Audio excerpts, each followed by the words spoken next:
Nagsimula sa pagiging isang event host?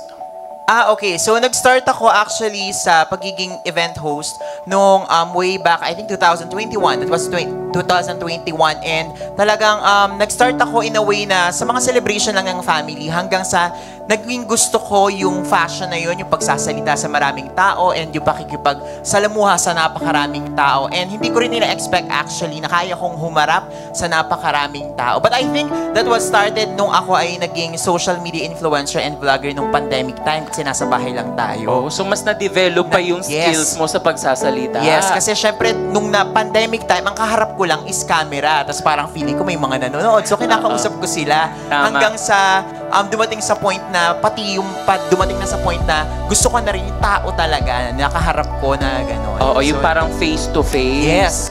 Okay, pero sino naman yung nagtulak sa'yo para pasukin ng isang pagiging event host?